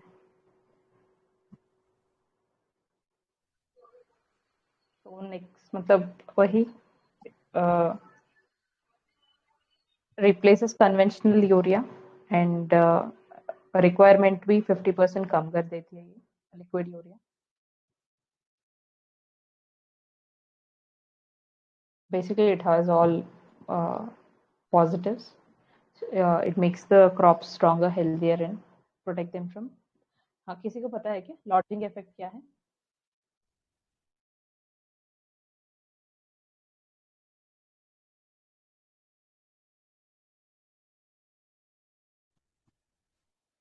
Voice Audible?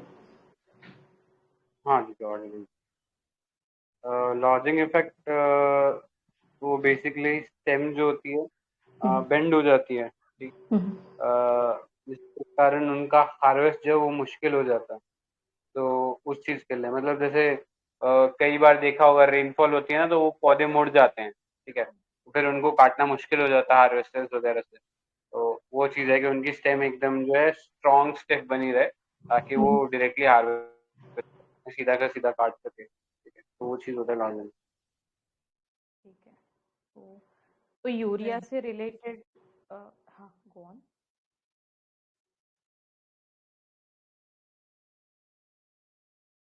कोई बोल रहा था क्या?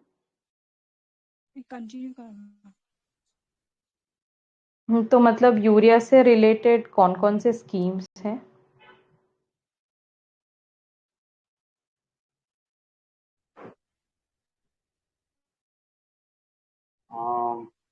टीम्स का तो आई एम नॉट श्योर, बट वो पहले गवर्नमेंट कंट्रोल के अंदर है ना। तो पहले डिस्कस कर चुके ये वाला पार्ट। राइट।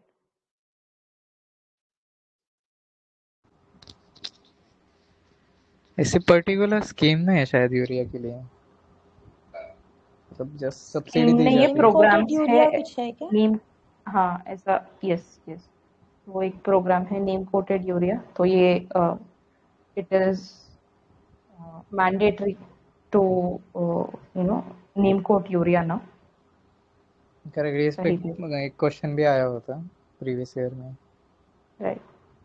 आई थिंक इसके वजह से जो यूरिया है वो धीरे धीरे मतलब सॉइल में सोल्यूबल होता है वो नीम की हाँ, कोटिंग देने से। करेक्ट। और उसको डाइवर्ट भी नहीं किया जा सकता फॉर अदर पर्पसेस, मतलब अब वो एग्रीकल्चर स्पेसिफिक यूज होगा because of the coating of neem. हाँ पहले करेक्ट मिल्क करेक्ट। में यूज कर रहे थे। हाँ, अडल्ट्रेशन के लिए भी मतलब अडल्ट्रेशन के उसका लिए। यूज होता था। ठीक है, राइट, नेक्स्ट ठीक है। क्वेश्चन। फॉस्फेट यूरिया फर्टिलाइजर है या नॉन यूरिया? सॉरी। और di ammonium phosphate urea fertilizer है या non non urea? Non urea है ना? Non urea. नॉन यूरिया होगा। हाँ। लेकिन मेरा एक डाउट है। तो डाई अमोनियम, मतलब I don't know this difference.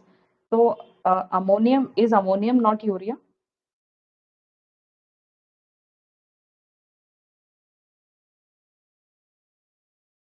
इस पे तो नहीं नहीं, नाइट्रोजन ही होता है पूरा तरह से ना, मतलब अच्छा, अमोनियम NH4 है ना? नहीं नहीं, NH3 होता है अमोनियम। हाँ हाँ, NH4 ammonium, okay. Ammonium NH4 है, अमोनिया NH3 है। हाँ मतलब अमोनियम एक आयन है, तो अमोनियम सिर्फ अमोनियम आयन इंडिपेंडेंटली एग्जिस्ट नहीं करता। वो किसी ना किसी सब्सटेंस के साथ मिला होता है, जैसे अमोनियम नाइट्रेट हो गया, ठीक है।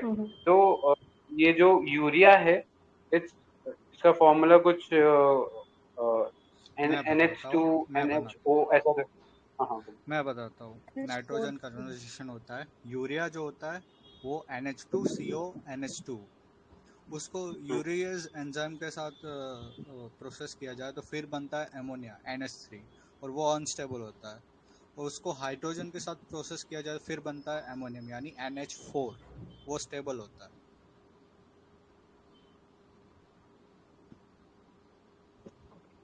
अच्छा, जो यूरिया होता है वो क्या होता है एग्जैक्टली मतलब NH2 ऐसे कुछ बोला आपने? NH2CO NH2। अच्छा ओके, ये यूरिया का फॉर्मूला है। हाँ हाँ। ओके। यूरिया का फॉर्मूला तो CH4N2 होता है।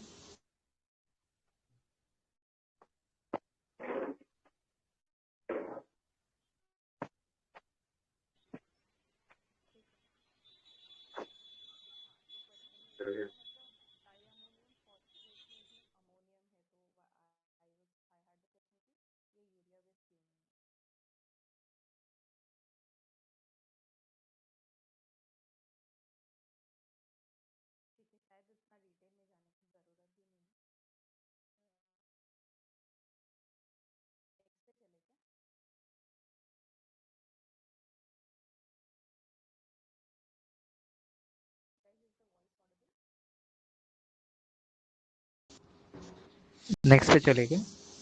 नेक्स्ट पे चलते हैं। हाँ ठीक है, नेक्स्ट पे चलते हैं। हरित धारा क्या है ये?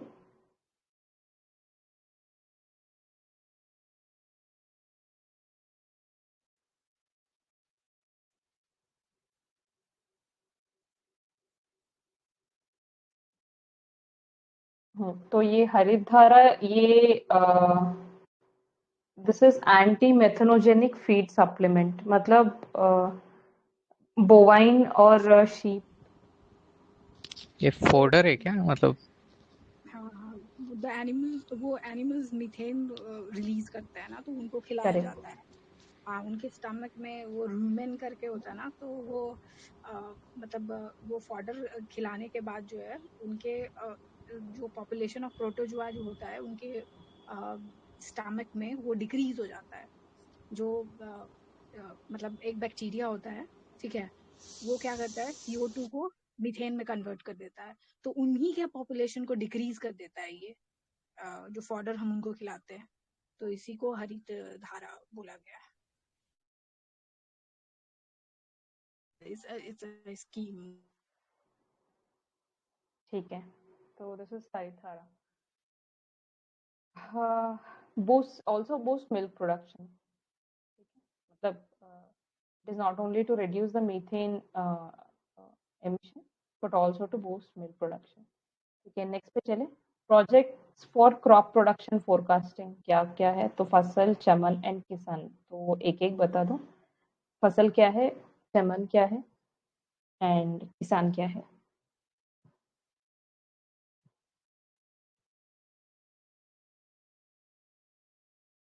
ये ठीक है। फसल फसल हाँ, फसल गो ऑन। स्कीम वो लोकस्ट अटैक हुआ था ना, वो राजस्थान में जब कोविड हो रहा था, तो उसी के अंदर करेक्ट। इनको जो फार्मर्स को ना वो मिलता है, वो क्या सब्सिडीज वगैरह या फिर लोन्स वगैरह, मतलब सरकार उनको छोड़ देती है जो भी इसके फसल स्कीम के अंदर। और चमन जो राइट। है वो मिनिस्ट्री ऑफ एग्रीकल्चर के अंदर है, ठीक है। और ये तो इनका ड्यूरेशन शायद 3 इयर्स का था, 2014 बेसिकली तक में। किस हॉर्टिकल्चर प्रोडक्ट के के लिए। लिए है? हॉर्टिकल्चर। या right right right. Correct correct. ठीक है, और किसान? A evaluating role of satellite technology in crop yield estimation, मतलब सैटेलाइट का यूज़ किया जाएगा, मतलब उसका इवैल्यूएशन किया जाएगा और किस तरह से हम क्रॉप की यील्डिंग बढ़ा सकते हैं सैटेलाइट टेक्नोलॉजी के थ्रू। ठीक है, तो मतलब फसल और किसान में डिफरेंस क्या है? फसल तो अभी उन्होंने बताया कि लोकस्ट लोकस्ट अटैक के लिए जो जो हुआ था, क्रॉप डिस्ट्रॉय हुए थे या वट एवर, उसके लिए मतलब तो फंडिंग ही बोल सकते हैं ना, जो हेल्प दी गई थी फार्मर्स को। और एक किसान प्रोजेक्ट तो जस्ट इवैल्यूएशन कर रहा है सैटेलाइट टेक्नोलॉजी से कैसे हम क्रॉप यील्डिंग बढ़ा सकते हैं, क्रॉप यील्ड बढ़ा सकते हैं। ठीक है, इसमें ये देख लेना पर्टिकुलरली 9 क्रॉप्स हैं। राइस, व्हीट, पल्सेस में तूर एंड राबी पल्सेस, फिर rapeseed and mustard, rabi jowar, cotton, jute and sugar cane. ये तीनों है plantation crops. And mustard, rabi jowar and sorry, rapeseed and mustard, jowar. तो पल्सेस में tur and rabi tur, sorry rabi pulses and rice and wheat. ठीक है, नेक्स्ट पे चले क्या? हाँ, नेक्स्ट पे चलते हैं।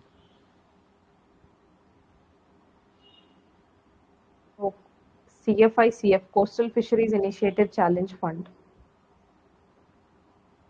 नॉलेज कंपटीशन, ये launched by World bank.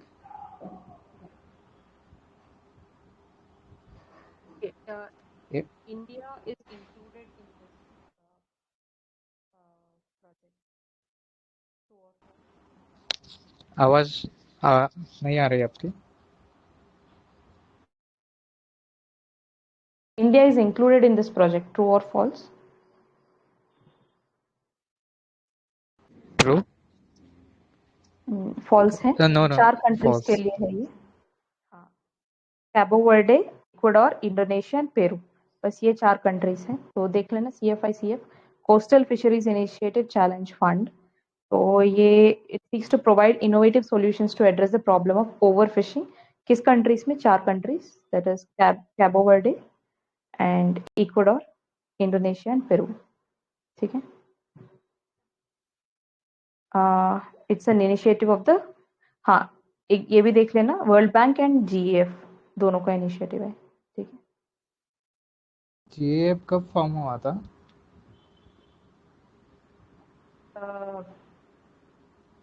Rio summit में क्या? लेकिन कौन सी वाली, 1992 या 2012? 92 में ही हुआ होगा। हाँ करेक्ट है, 1992। राइट, ठीक है। हाँ, नेक्स्ट पे चले, इसमें कोई क्वेश्चंस?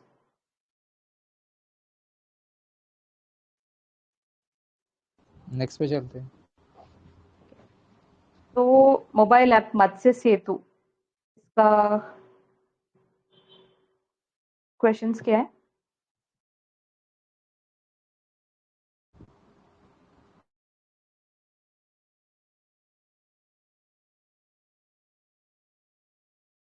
तो like what is this app used for and who is using this app, who will be using this app? Farmers के लिए नहीं, मतलब जो भी एक्वाकल्चर टेक्नोलॉजीज है उसके बारे में फार्मर्स को मतलब उस पे जो जो टेक्नोलॉजी है उसके बारे में इंफॉर्मेशन दी जाएगी। राइट, और जो फ्रेश वाटर एक्वाकल्चर है उसी के रिलेटेड वो इंफॉर्मेशन होगी। ठीक है, तो वही है। एक एंड बेसिक इनका एक बेसिक ऑनलाइन मॉड्यूल है, मतलब वो कंप्लीट करना है, उसके बाद वो ई सर्टिफिकेट भी देगा आपको। करेक्ट करेक्ट, ठीक है। नेक्स्ट वन इज नाइक्रा, क्या है ये?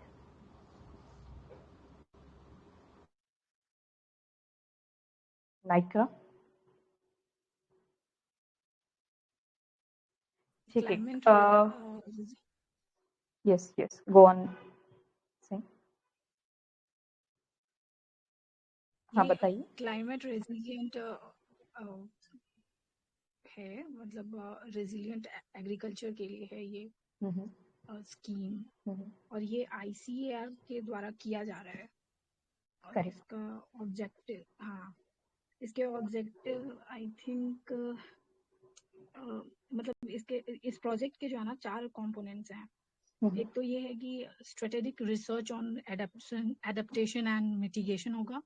सेकंड होगा technology demonstration on farmers field to cope with current climate variability. तीसरा होगा sponsored and competitive research grants to fill critical research gaps. Fourth होगा capacity building of different stakeholders. तो this is NICRA. Right, सही है।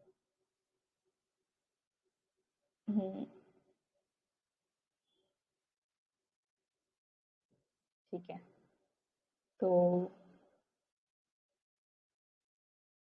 हाँ मतलब इसमें ये भी बोला गया है, our choice of irrigation, it is affecting the monsoon precipitation.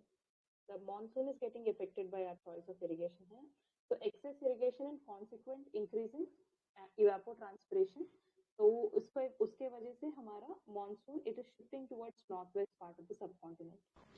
Ma'am आपकी आवाज नहीं आ रही, मतलब क्लियरली नहीं आ रही।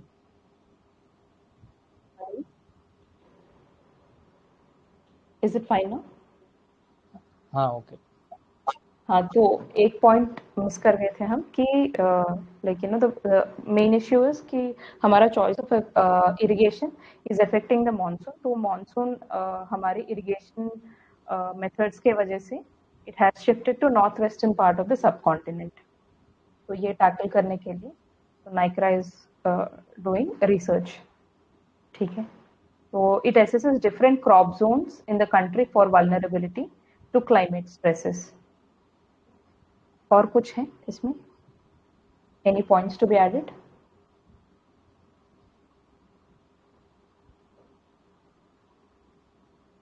नहीं, आगे चलते हैं। ठीक है। तो रिवर रैंचिंग क्या है?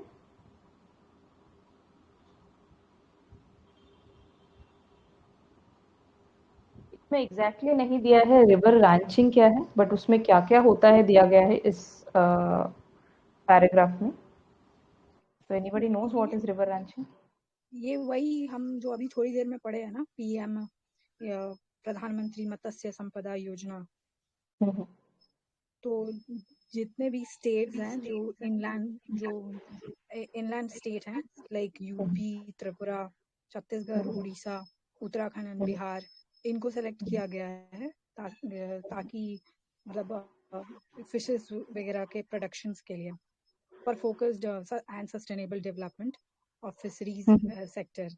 ये लोग कुछ ज्यादा ही वो कर लेते हैं ना, ओवर मछलियां कुछ ज्यादा ही। So this is river ranching program. हाँ मतलब yes go on संजय। हाँ जैसे हम नर्सरी जो होती है वहाँ पे प्लांट जब होता है, जब ग्रो करता है उस पर फोकस करते हैं। तो सिमिलरली रिवर रैंचिंग के अंदर हम जो यंग फिशेज है, न्यूबॉर्न फिशेज है, उस पर फोकस करते हैं, बाद में उनको रिलीज कर देते हैं ताकि वो उनको हार्वेस्ट किया जा सके व्हेन दे बिकम एडल्ट। ठीक है, तो रिवर रैंचिंग से फर्स्ट फेज ऑफ लाइफ होता है फिशेज का, उस पर फोकस करता है। राइट, तो कौन से रिवर्स इंक्लूडेड है इसमें? ब्रह्मपुत्र, बराक एंड महानदी। गंगा भी है ना? गंगा भी है। अच्छा हाँ, Ganga. Ganga and its tributaries Brahmaputra and Barak river. Mahanadi भी है। मतलब बहुत सारी रिवर्स है इसमें, अदर रिवर्स बोला है उसमें। हाँ, तीन मेजर वही गंगा, ब्रह्मपुत्र एंड बराक। हाँ करेक्ट, महानदी भी है। राइट, ठीक है, ये आत्मनिर्भर पैकेज के अंदर आएगा, PMMSY। इसमें बहुत सारी चीजें हैं ना, इंश्योरेंस भी है, इंश्योरेंस इंक्लूडेड है ना फिशरमैन का। तो इसके अंदर बहुत सारी कंपोनेंट्स हैं। तो period of 5 years, that is 2000। इसकी नोडल एजेंसी कौन सी है? मिनिस्ट्री ऑफ फिशरी से है ना? नहीं, हाँ लेकिन इम्प्लीमेंटिंग एजेंसी जो है वो नेशनल फिशरी डेवलपमेंट बोर्ड है। Right, correct, right. तो इसमें और कोई क्वेश्चन है क्या? तो ये स्टेट्स देख लेना, यूपी है, उत्तराखंड है and Bihar, Orissa, Chhattisgarh and north east से एक ही स्टेट है, त्रिपुरा।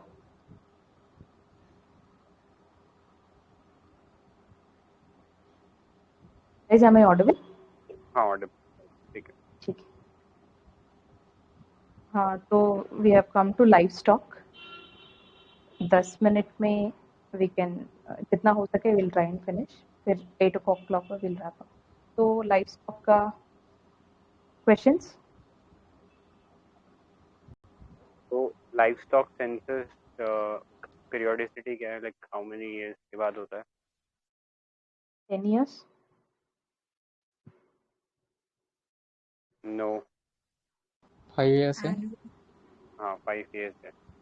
तो आई थिंक हमने पहले भी डिस्कस किया हुई थी, तो एग्रीकल्चर सेंसस भी 5 years का है।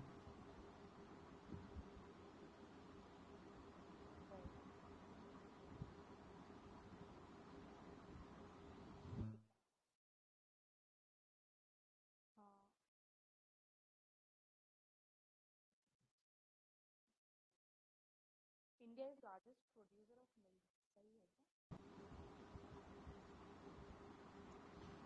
ये 34% जो एग्रीकल्चरल जीडीपी है उसके 34% कंट्रीब्यूट करता है जीडीपी में, राइट। लेकिन ये टोटल जीडीपी नहीं दिया हुआ, टोटल एग्रीकल्चर जीडीपी दिया है। हम्म।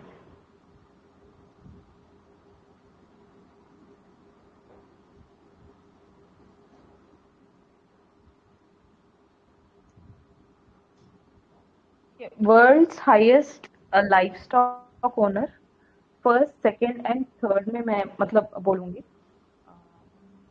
Just tell me if the order is right और नॉट।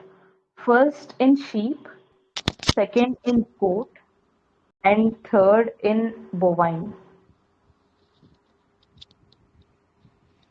सेकंड इन गॉड तो राइट है। बोवाइन,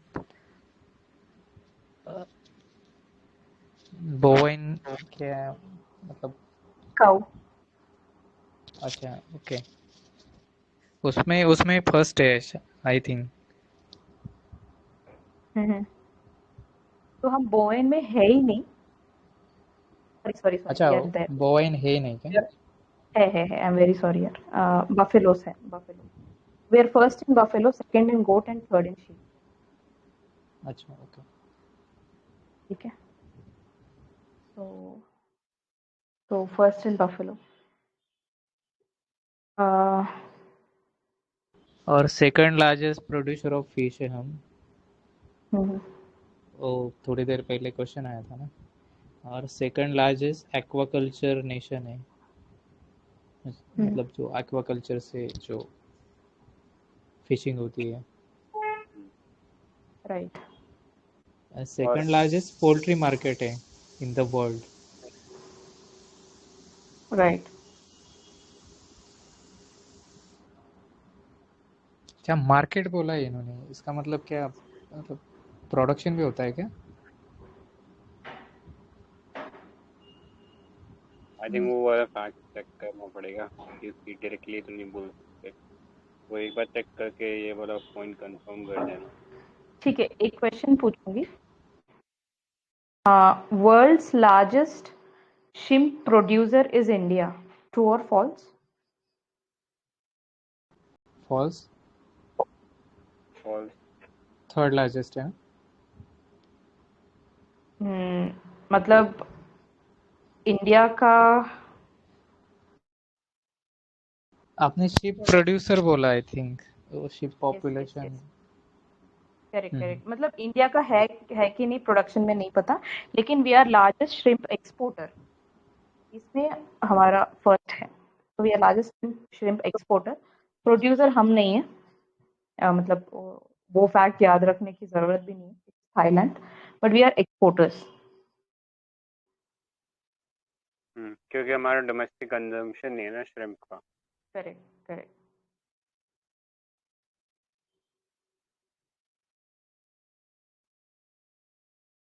अच्छा, ये नेशनल आर्टिफिशियल इंसेमिनेशन प्रोग्राम क्या है? ये बेसिकली जो बोवाइन्स है उनके अंदर सेलेक्टिव ब्रीडिंग करा रहे हैं, मतलब फर्स्ट एंश्योर के जो नेक्स्ट जनरेशन है वो मिल्क प्रोड्यूसिंग काउ या बोवाइन हो, तो आर्टिफिशियल इंसेमिनेशन कर रहे हैं उनके अंदर। राइट।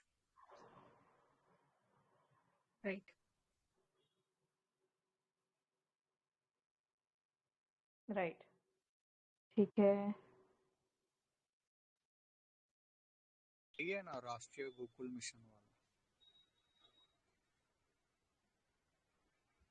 हाँ, तो राष्ट्रीय गोकुल मिशन में हम लोग इंडिजीनियस जो ब्रीड है उनको प्रमोट कर रहे हैं कि उनको इंश्योर करें कि वो प्रोटेक्टेड है, वो चीज़ें।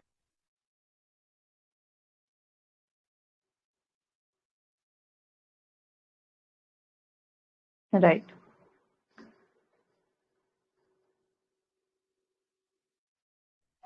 तो यहाँ पे दो डिजीज का नाम लिखा है, foot and mouth disease and brucellosis. तो ये दोनों डिजीज बता दो, आर दीज बैक्टीरियल और फंगल और वायरस? फंगल है क्या? नहीं, दोनों फंगल नहीं है। फुट एंड माउथ जो डिजीज है virus based, and brucellosis is basically from bacteria. Right.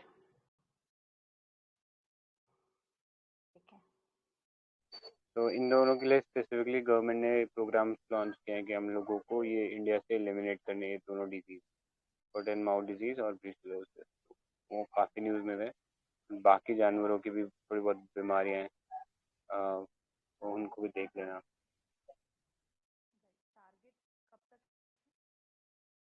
और किसी और 2025 तक ही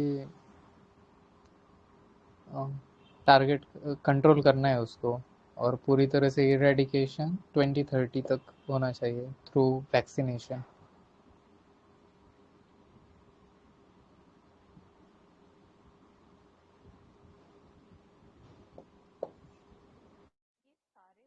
Are they communicable to human being? yes, brucellosis is communicable to human beings. Okay. तो ये सारे वायरस बेस्ड ही है क्या? स्वाइन फीवर और एवियन बर्ड फ्लू? हाँ, एवियन बर्ड फ्लू तो पता ही है, वायरस बेस्ड ही है। इन्फ्लुएंजा वायरस बोलते हैं हम इसको ना, जैसे ये अभी राइट। रिसेंटली कोरोना जो है वो भी इन्फ्लुएंजा वायरस ही है।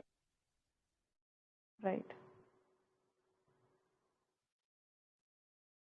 ठीक है।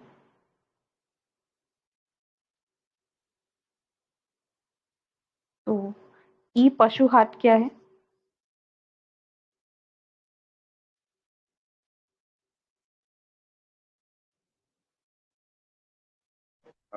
मार्केट प्लेस है फॉर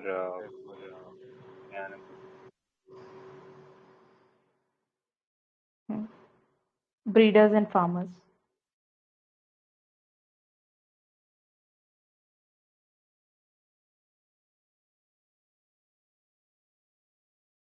ठीक है। और कुछ बचा है क्या इसमें? तो लाइक यू सेड, हाँ, राष्ट्रीय Gokul mission is for protecting the indigenous breeds. तो फॉर रेयरिंग इंडिजिनस ब्रीड्स एक अवार्ड भी दिया जाता है, गोपाल रत्न अवार्ड्स और कामधेनु अवार्ड। हाँ, पशु संजीवनी क्या है?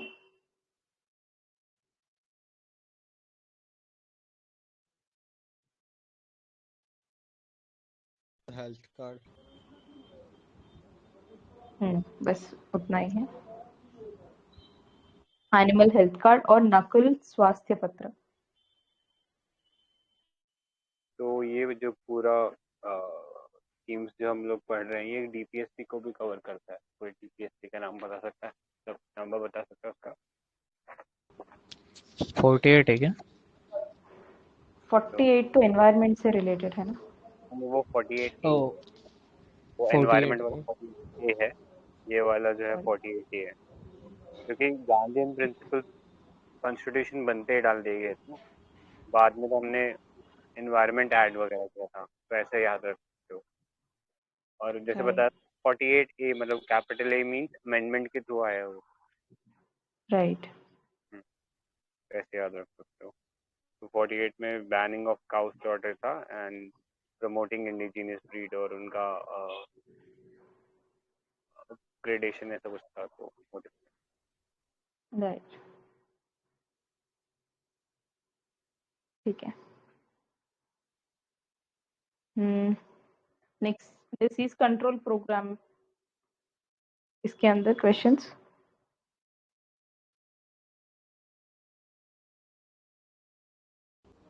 एक नेशनल कामधेनु आयोग भी है शायद ना? हाँ, वो क्या है? वो काउ काउ ब्रीड को, इंडिजिनियस काउ ब्रीड है उनके प्रमोशन के लिए है। हाँ करेक्ट है। ये स्टैट्यूटरी है क्या? नहीं, आई थिंक एग्जीक्यूटिव है। हाँ एग्जीक्यूटिव है शायद, आई डोंट नो, मुझे I mean I am not sure.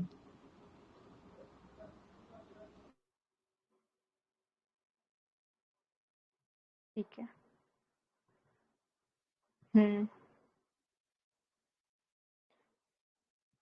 हाँ next ठीक है, बोल रहे हैं। डिसीज कंट्रोल देख लेना, वही फुट एंड माउथ डिसीज के लिए है NADCP। तो इसको control by 2025 like we discussed, eradicate by 2023 through vaccination. And ये NADRS ये वेब बेस्ड प्लेटफॉर्म है, यहाँ पे फार्मर्स को रिपोर्ट करना पड़ेगा animal disease and from block level to veterinary institution level. तो राइट, इधर ब्लॉक पे या फिर वेटरनरी इंस्टीट्यूशन के पास रिपोर्ट करना है। Then scheme on livestock health and disease control with NADRS. NADRS is a subcontinent, sorry, subcomponent. Sorry, yes. ठीक है. Then infrastructure development fund. So, any questions?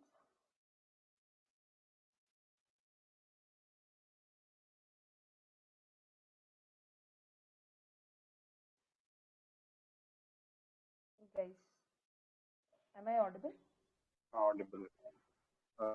So simply corpus fund है of 15,000 crore animal husbandry infrastructure development fund जो है, तो उसके under MSME, private companies, FPOs, इन सबको हम लोग पैसा दे रहे हैं ताकि ये लोग जो है एनिमल हस्बेंड्री से रिलेटेड इंफ्रास्ट्रक्चर उसको डेवलप कर सकें।